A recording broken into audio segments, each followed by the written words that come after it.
Fiz umas rimas aqui e espero que tenha ficado bom. Tenta não reparar nela.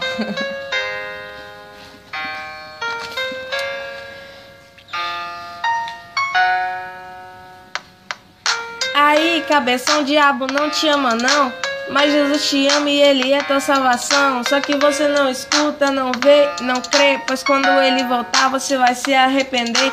Lembrar de sua mãe dizendo: ô meu filho, aceitar Jesus, pois Ele é o único caminho. Aí você dizia: pô mãe, que nada, eu quero é curtir com os meus amigos na balada. Deixa eu te falar uma coisa, você não vale 10 centavos pro diabo, você não passa de um mísero escravo que tá só contribuindo, dando continuidade pra que ele mate um monte de menores de idade. Então, irmão, o diabo tá por aí na rua, ele não tem família, então quer destruir a sua. Entrou por uma brecha e ele não tem dó, vai só te decaindo até te levar ao pó. Mas você tem seus amiguinhos que gostam de você, então deixa eu te perguntar, se você pegar um HIV, aí te abandona em questão de segundos, mas Deus é o único que por você move o mundo. Jesus te ama, irmão, você já ouviu isso demais, só que pra você essa frase tanto faz. Jesus Cristo por você, Ele foi crucificado, gritou: está consumado, pra você ser libertado. Agora imagina aí a cena de Jesus. Será que seus amiguinhos iriam morrer por você numa cruz?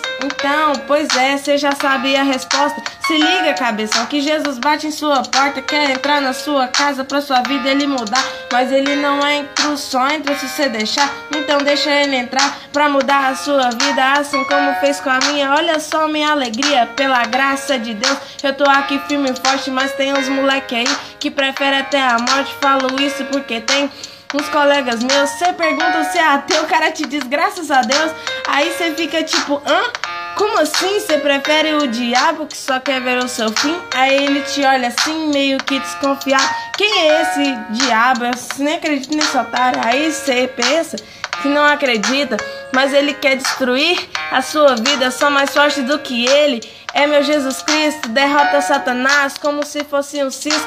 Então eu já vou indo, e você que tá na lama, eu vou te deixar um recado. Fala que Jesus te ama, entrega sua vida pra ele, irmão, antes que seja tarde.